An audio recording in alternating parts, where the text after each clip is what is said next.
to be slaughtered, to give us something to eat. Well, when this sergeant and this pilot started to leave, they told him, some of the guys standing around the gate told him that we'd like to have some stateside food. We're tired of that stuff.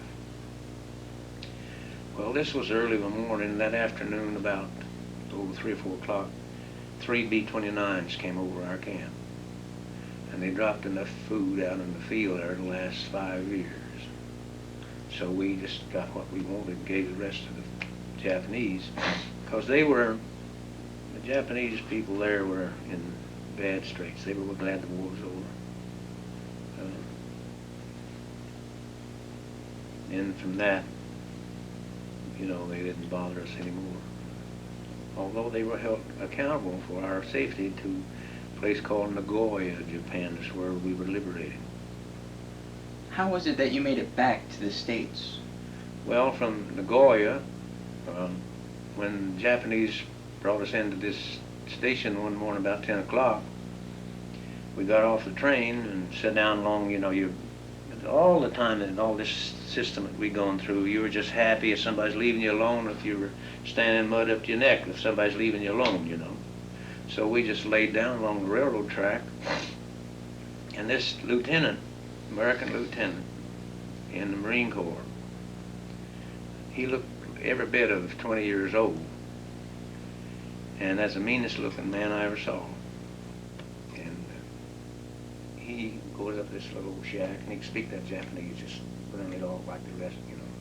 And his clothes, big pretty, you know, you look at stuff like that because we've been in rags for 40 months. And he would not accept anything that the Japanese told him. And nai means no in Japanese. So the point I'm going to make, instead of getting up at 10 o'clock and going on out in the ocean, getting on the ship, it's 4 o'clock in the afternoon before he would accept us from the Japanese. I'm sure he had something he's trying to get to. So we go out and get on this ship. And when I was in high school, I was always the last one to get out of the shower. Well, they took all the clothes off, the old junk clothes that we had on, and ran us through the shower. Then the last thing was you get under this thing and they pull it down and they delouse you, you know, like cattle. And I didn't want to get out from the shower, and the old Navy chief, he called me a few choice names, using psychology rather than being mean.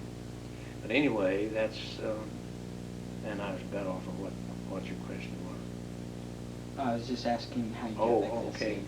Then they took us off of that ship after we were deloused, Army men given Navy clothes, hadn't had a shower in 40 months. Inside your legs are blistered, and under your arms, you know, from heat, and that Navy stuff turned blue on you. But anyway, we go on up to Yokohama on another ship. They put us on a small ship. And that night, this little ship that they put us on, these are things that stand out in my mind, so I'm going to tell you that. Navy, this was a Navy assault ship, they said, that the screw was messed up, only go about 5 knots an hour. But anyway, that night they gave us steaks, something like that. Can you imagine? You can imagine what happened aboard ship. The doctors were busy all night long trying to get guys, you know, that ate that stuff, and the system couldn't take it. But anyway, I had, on that train coming down to Nagoya, I got a hold of a can of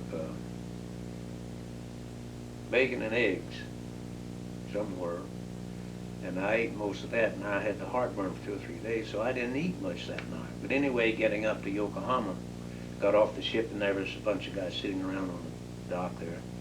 Ran into a guy from Owensboro, Kentucky, a lieutenant from Owensboro, Kentucky. And I asked him what they were doing there. He said, well, you see this little mountain here? Yeah. He said, as soon as our equipment gets in here, we're going to level that baby off and bring in the docks and bring in big ships. Well, all night long that went on. But anyway, that's what happened. But then they moved us off of that ship onto, there was two ships there, relief and rescue. Those were hospital ships.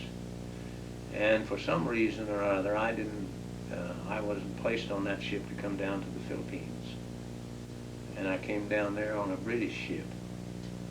And I don't know the name of the thing. But anyway, when they had a place called the 29th Replacement Depot just outside of Manila, that was the first leg upon our returning back to the United States. My friend, dear friend of mine, and I, give him credit for me being alive, who lives in Steelcombe, Washington, and I talk to him at least twice a year. My wife and I have been out to visit with him. But anyway, he and I decided we didn't want to hang around. So we get out and start hitchhiking all up, go back to Clark Field, people that we knew when we were in the, around that, Angeles is a little old town right outside Clark Field.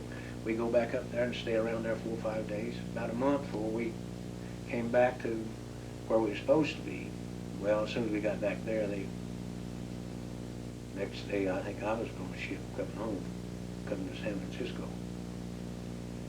And I don't recall the date, but it was in October, I think, when we landed in San Francisco.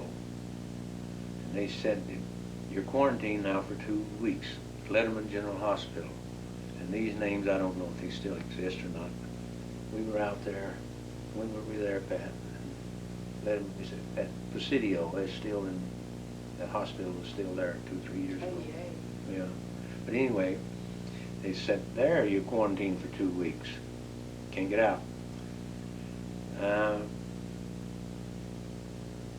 3 or 4 guys, and then I finally met up with some guys that was in my company. We crawled over the fence, went outside San Francisco, stayed out there 3 or 4 days, and they came out and put us in a paddy wagon and brought us back to the hospital. Next morning, I was on a train going to White Sulphur Springs, West Virginia. When the Greenbrier Hotel, which it is now, at one time that was an Army hospital. I was in that thing a year before I was discharged. What was your physical condition when you came back to the States? Well, when we were liberated there in Japan, I probably weighed 150 pounds. You want to go in there and pat in that basket, there's that Quan. I wanted to show them my picture while I was in camp over there.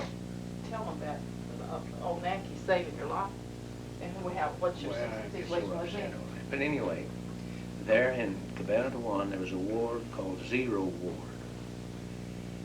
And I'm probably one of 300, one guy that I know of that ever got out of there alive, because they sent me over there just to die out.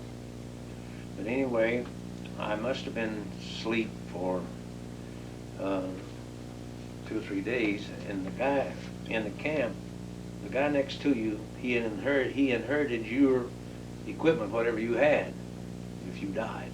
That was just unwritten thing. So I must have been asleep or something for 2 or 3 days. When I woke up, all my